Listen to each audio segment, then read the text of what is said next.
दोस्तों नमस्कार, हेलो। आप सुन रहे हैं युव मंच कार्यक्रम और युव मंच में हम आपके लिए बहुत सी अच्छी अच्छी बातें लाते हैं, आपके लिए मोटिवेशन लाते हैं। आज इसी कड़ी में हमारे स्टूडियोज में मौजूद हैं साइकोलॉजिस्ट और मोटिवेशनल स्पीकर शीतल वर्मा जी। शीतल जी, आपका बहुत बहुत स्वागत है आकाशवाणी हमीरपुर के स्टूडियोज में। धन्यवाद सर। जी युवा दोस्तों, आज का हमारा विषय है युवा जीवन में चुनौतियाँ। शीतल जी, जैसे चुनौतियाँ तो हर किसी के सामने आती हैं, पर आज का जो युग है, युवा बड़ा प्रेशर झेलता है, हमारा जो यूथ है। तो ऐसी कौन कौन सी चुनौतियाँ हैं जिनका सामना यूथ को करना पड़ता है? बहुत अच्छा सवाल है अनुज जी आपका। अगर मैं बात करूं आज से 20 या 22 साल पहले की, तो पहले युवाओं के सामने चुनौती होती थी रोजगार और शिक्षा।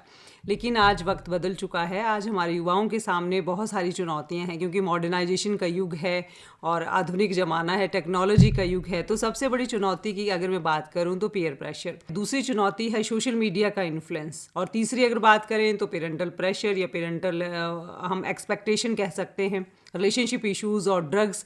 ये बहुत बड़ी चुनौतियां जो हैं आज हमारे युवाओं के सामने हैं। जी शीतल जी, आपने बात करी यूथ के सामने पीयर प्रेशर, या इसको हम सरल शब्दों में कहें तो दोस्तों का प्रेशर भी कहा जाता है। तो क्या इस चुनौती से समझा जाए? जो पीयर प्रेशर है एक बहुत बड़ी चुनौती है। चुनौती इसलिए है क्योंकि जो हमारा यूथ है वो नेचुरली फ्रेंड्स तो सबके ही होते हैं और होने चाहिए, और जब हम टीनेज या युवावस्था में होते हैं तो दोस्तों का होना बहुत ज़रूरी है। सो इस एज में एक प्रेशर जैसा क्रिएट होता है, क्योंकि हमें लगता है कि जो हमारे दोस्त कर रहे हैं हमें भी वही करना चाहिए। हम नहीं करेंगे तो ये दोस्त जो है हमारे छूट जाएंगे, ग्रुप छूट जाएगा। ये एक बहुत बड़ा प्रेशर जो है वो युवाओं के माइंड में रहता है, जिसको पीयर प्रेशर कहते हैं। थोड़ा सा मैं और इसको समझाना चाहूँगी कि पीयर होते कौन है। पीयर वो लोग होते हैं जो हमारे सेम एज के लोग होते हैं। मान लीजिए कोई 18 साल का युवा है तो 18 साल के दूसरे लड़के जो हुए वो उसके पीयर हुए। अब पीयर प्रेशर भी दो तरह का रहता है। एक प्रेशर होता है पॉजिटिव, एक होता है नेगेटिव। अगर मैं नेगेटिव की बात करूं तो नेगेटिव पीयर प्रेशर में यही है कि मेरे सारे दोस्तों ने बाइक ले रखी है, मुझे भी बाइक चाहिए। अच्छा, उनके पास महंगा फ़ोन है, मुझे भी लेना है। वो अगर नशा करते हैं तो करना है, क्योंकि दोस्तों के साथ रहना है, ग्रुप में रहना है, तो मुझे भी करना पड़ेगा। ये सारे नेगेटिव पीयर प्रेशर हैं। अगर मैं बात करूं पॉजिटिव पीयर प्रेशर की, तो पॉजिटिव जैसे शब्द ही दिखा रहा है, पॉजिटिव बहुत अच्छी बात है, पॉजिटिव पीयर प्रेशर, और वो होना भी चाहिए। अब पॉजिटिव पीयर प्रेशर की बात करें तो मान लीजिए 6 लड़कों का ग्रुप है, उसमें से 3 अच्छे पढ़ने वाले हैं, 3 थोड़ा कम पढ़ने वाले हैं। तो वो 3 जो अच्छे हैं वो दूसरे 3 दोस्तों को भी बोलेंगे कि आप भी पढ़ा करो, मेहनत करो, ये एग्जाम भरो, ऐसे तैयारी करो। यानी कि वो मोटिवेट करते हैं उनको आगे बढ़ने के लिए। अप्रोच पॉजिटिव है। हाँ जी, तो उसको हम पॉजिटिव पीयर प्रेशर कहेंगे। सो पीयर प्रेशर पॉजिटिव होना जरूरी है। अब जैसे आपने बात करी थी कि हैंडल कैसे करा जाए, तो हैंडल करने की अगर मैं बात करूँ तो पहले डिफ्रेंशिएट करना बहुत ज़रूरी है कि पॉजिटिव क्या है और नेगेटिव क्या है। अगर हमें समझ होगी कि पॉजिटिव चीज़ अच्छी है, अच्छे लोग हैं, ये इनके इन्फ्लुएंस में हमें आना चाहिए, तो हम कभी भी नेगेटिव की तरफ नहीं जाएंगे।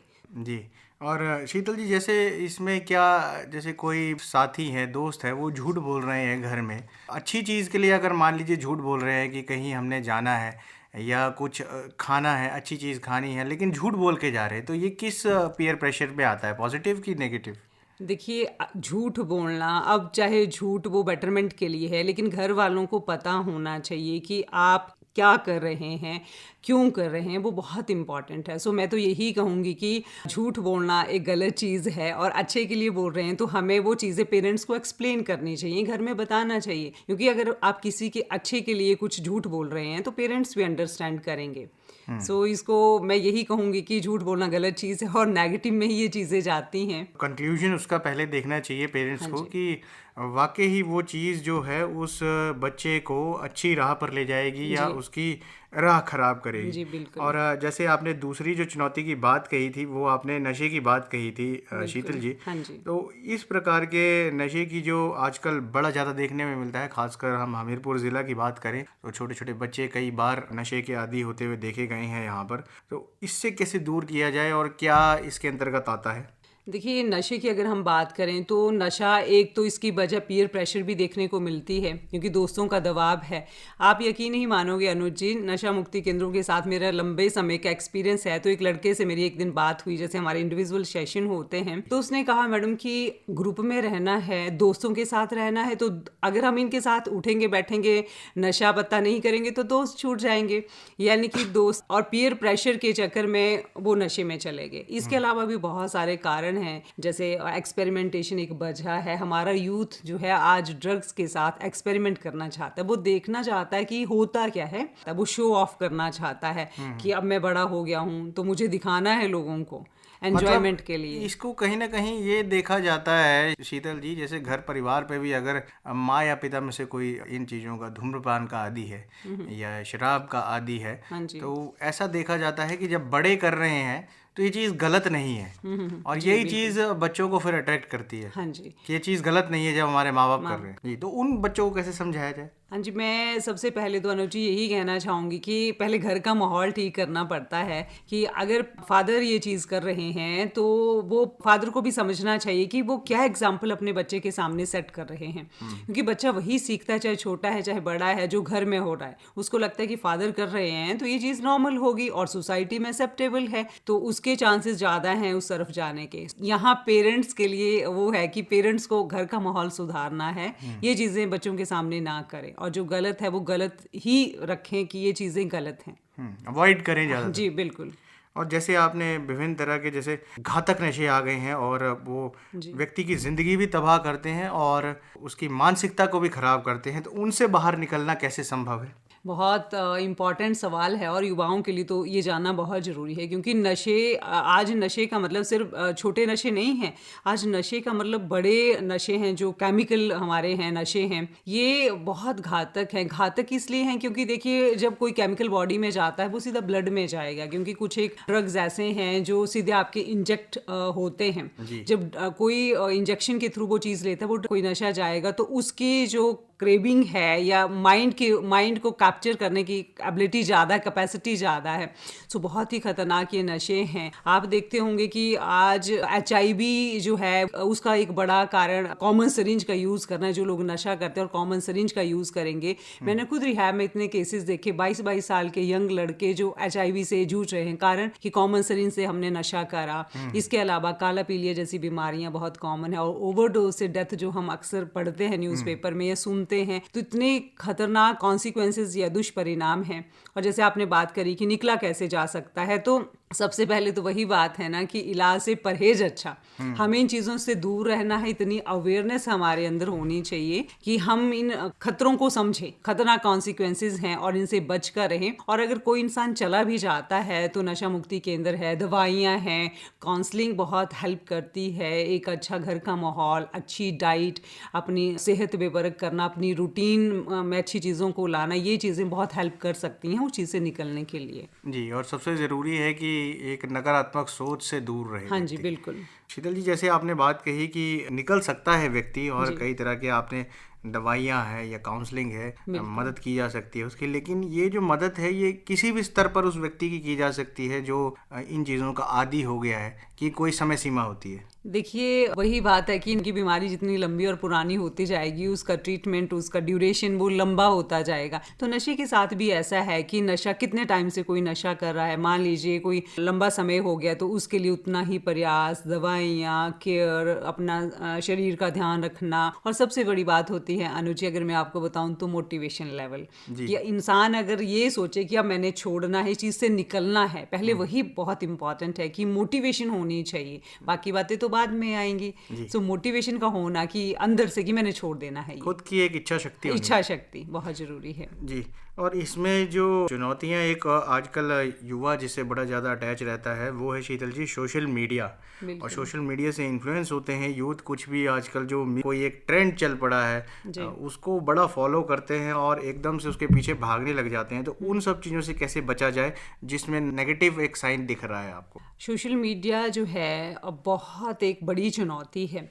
चुनौती इसलिए है क्योंकि सर्वे ये कहते हैं, हम न्यूज़ में भी सुनते हैं कि 5 से 6 घंटे तक कोई युवा फ़ोन चला रहा है। अब इतना टाइम कोई फ़ोन पे देगा तो सबसे पहली बात तो ये आती है कि फ़ोन पे देख क्या रहा है, वो कंटेंट कैसा है, वो वीडियोस क्या है, वो क्या देख रहा है, वो रील्स क्या है। क्योंकि कंटेंट जो है, जो इन्फॉर्मेशन है, वो बहुत मायने रखती है। अगर वो गलत इन्फॉर्मेशन है तो रॉन्ग ट्रैक पे युवा को ले जा सकती है। मान लीजिए कुछ ऐसा कंटेंट वो देख रहा है तो वो चीज़ें उसके बिहेवियर को भी ख़राब करेंगी।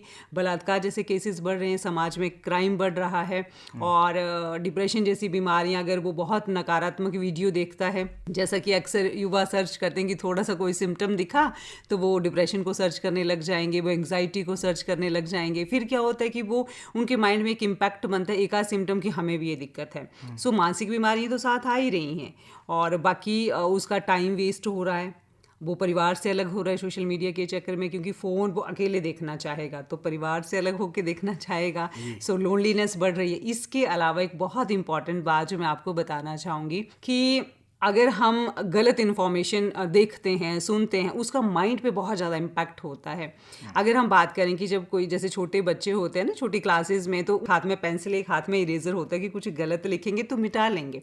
माइंड के पास ऐसा कोई इरेजर नहीं है कि गलत देखा या सुना अंदर चला गया तो उसको माइंड इरेज कर लेगा। और वो रॉन्ग इन्फॉर्मेशन, गलत इन्फॉर्मेशन माइंड पे इतना ज़्यादा इम्पैक्ट करती है कि उसका असर हमारी फिजिकल हेल्थ और मेंटल हेल्थ पे दिखता है। सो इम्पॉर्टेंट ये है, मैं अपने युवाओं को कहना चाहूँगी कि फ़ोन आप देखें, पढ़ाई से रिलेटेड जो भी आपको अच्छी इन्फॉर्मेशन देखनी है आप देखें, लेकिन ये डिसाइड करें मुझे देखना क्या है, क्योंकि उसका इम्पैक्ट बहुत लंबा और माइंड पे पड़ने वाला है, जो कि फिर डिलीट करना या इरेज करना बहुत मुश्किल है। जी, ये काफ़ी अच्छी बात कही आपने कि इरेज करने में बहुत समय लग सकता है और कई बार वो चीज़ें इरेजेबल होती भी नहीं है। हाँ जी। और इस पे शीतल जी, माँ बाप को भी कहीं ना कहीं एक क्रॉस चेक लगाना चाहिए कि बच्चा क्या देख रहा है या किन चीज़ों को स्टडी कर रहा है या अपने दोस्तों से मोबाइल पर क्या बातें करता है। जी बिल्कुल। आपने रिलेशनशिप की भी बात कही थी शीतल जी, तो यह यूथ को कैसे एक चुनौती हो सकती है और क्या इसके कोई भयंकर परिणाम भी हैं?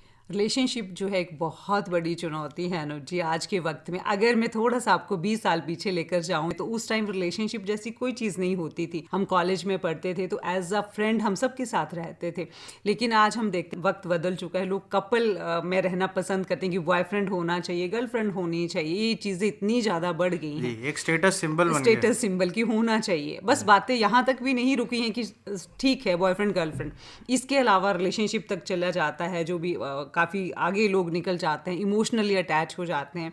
सबसे बड़ी दिक्कत तब आती है जब हम किसी के साथ इमोशंस को कनेक्ट कर लेते हैं, क्योंकि इमोशंस जब किसी के साथ कनेक्ट होंगे तो डिपेंडेंसी बढ़ेगी। तो जब इंसान बहुत ज़्यादा इमोशनली दूसरे इंसान से कनेक्ट होता है तो वो अगर अलग होने की वहाँ बात आती है तो एक जो है वो उस दुख को सहन नहीं कर पाता एक इंसान, तो या तो वो फिर गलत कदम उठा लेगा, सेल्फ हार्म, आत्महत्या तक लोग कदम उठा लेते हैं, या फिर एग्रेसिव कदम उठ जाएगा। सो मैं ये कहना चाहूँगी कि रिलेशनशिप ये एक बहुत खतरनाक है हमारे समाज के लिए। ये चीज़ें ये नहीं होनी चाहिए, क्योंकि युवाओं का ये जो वक्त है ये करियर की तरफ होना चाहिए। अगर वो ये टाइम अपने जो एनर्जी है, अपना अगर माइंड एक तरफ फोकस उसका रहेगा तो वो बहुत अच्छे रिजल्ट्स लेंगे। लेकिन रिलेशनशिप जैसी चीज़ें हमारे अटेंशन को, हमारे जो मोटिवेशन है या हमारे गोल की तरफ जो हमारा जो क्रेज है, एनर्जी, वो उस चीज़ से हमें हटाती हैं। सो ये चीज़ें बहुत खतरनाक जैसी हैं हमारे समाज के लिए। जी, और इतनी घातक चीज़ें हैं तो शीतल जी, आपको अपने विचार से क्या लगता है कौन इसको एक, जिसको कहते हैं स्टॉपेज, या एक सही समय पर गाइड कर सकता है कि अब रुक जाइए, अब आगे बढ़ने का समय नहीं है? हाँ जी, बहुत सारी चीज़ें हैं। पहले तो जो मैंने चुनौतियां बताई, मैं थोड़ा थोड़ा उनके बारे में बताना चाहूँगी कि क्या समाधान हो सकता है। सबसे पहले मैंने बताया था कि पीयर प्रेशर की मैंने बात करी थी, तो मैंने पॉजिटिव और नेगेटिव की बात करी थी। सो बहुत इंपॉर्टेंट है एक डिफ्रेंशिएशन कि सही क्या है, गलत क्या है। देखिए, दोस्त हर एक की लाइफ में होते हैं, लेकिन वो दोस्त जो हमें गलत करने के लिए कह रहे हैं वो हमारे दोस्त हो ही नहीं सकते। सो वही हमें समझ आना है और हट जाना है पीछे, तो हम नेगेटिव पीयर प्रेशर से बच जाएंगे। उन लोगों को ही हमें छोड़ देना है। दूसरी मैंने बात करी थी सोशल मीडिया का इन्फ्लुएंस। देखिए, फोन देखना बुरी बात नहीं है, लेकिन देखना क्या है, यानी कि इंपॉर्टेंट है कंटेंट, आप देख क्या रहे हैं, वो बहुत जरूरी। अगर हमें नॉलेज है, हम सही इन्फॉर्मेशन, सही कंटेंट देखते हैं तो वो सही है। और तीसरी बात जैसे रिलेशनशिप की हुई, तो रिलेशनशिप में अगर मैं बात करूं, हमें अपने करियर को ध्यान में रखना है, पहले अपनी लाइफ के मकसद को ध्यान में रखना है। अगर हमारे आंखों के सामने हमारा मकसद होगा तो हम किसी भी गलत चीज़ की तरफ नहीं जाएंगे। और ड्रग्स की और नशे की मैंने बात करी थी, तो वहाँ मैं ये कहना चाहूँगी कि से नो टू ड्रग्स, पहली बात तो ये। लेकिन पहला नो खुद को होना चाहिए। मेरे बहुत सारे लेक्चर सेशंस होते हैं, तो मैं सब युवाओं को यही कहती हूँ कि मुझे एक इमोशनल कॉज ढूंढ के बताओ कि आप नशे से दूर क्यों रहेंगे। तो बहुत सारे लड़कों का जवाब आता है कि मैडम अपनी मम्मी के लिए, अपनी मदर के लिए, क्योंकि अगर कुछ हो जाता है तो हमारी माँ उस सदमे को नहीं सहन कर पाएगी, या हमारे छोटे भाई बहन, इस तरह की चीज़। एक इमोशनल कॉज हमारे पास होना चाहिए अपने आप को नशे से दूर रखने के लिए। सो ये सारी चीज़ें, अगर हमें चुनौतियों का भी पता है और हमें सॉल्यूशन का भी पता है, तो हम इन चीज़ों से दूर रह सकते हैं। वही है कि जागरूकता में ही बचाव है। अब इस कार्यक्रम में समय भी हो चला है, इतना भी हमारा यूथ और युवा दोस्त जो आपको सुन रहे हैं, उनको आप क्या संदेश देना चाहते हैं? देखिए, मैं आपके इस प्रोग्राम के आकाशवाणी के माध्यम से युवाओं को यही संदेश देना चाहूँगी कि ज़िंदगी का एक मकसद होना चाहिए। जब हम इस दुनिया में आए हैं तो हमारी इस ज़िंदगी का मकसद होना चाहिए, और मकसद छोटा नहीं होना चाहिए कि मुझे नौकरी मिल जाए, हम 4 मेंबर्स होंगे, मैं उनको देखूंगा या वो मेरा परिवार। अगर हमारा मकसद बड़ा है, बड़ा मीन्स अगर वो समाज के लिए है, देश के कल्याण के लिए है, अगर वो अपनी फैमिली को ध्यान में रख के हम करते हैं, बड़ा मकसद है, बड़ा विज़न है हमारा, तो कभी भी हम इन छोटी मोटी और इन चीज़ों की तरफ हम जा ही नहीं सकते, क्योंकि हमारी सोच बड़ी है। सो मैं यही कहना चाहूंगी सब युवाओं से कि जिंदगी में एक मकसद रखिए और वो मकसद बड़ा रखिए। जी शीतल जी, आपने बहुत ही अच्छा संदेश दिया कि अपनी ज़िंदगी का एक मकसद होना चाहिए और मकसद बड़ा होना चाहिए। लाइफ बहुत इंपॉर्टेंट होती है, उसको यूं ही व्यर्थ मत जाने दीजिए। इन्हीं शब्दों के साथ आकाशवाणी हमीरपुर को आपने अपना कीमती समय दिया, आपका बहुत बहुत धन्यवाद। धन्यवाद जी, थैंक यू।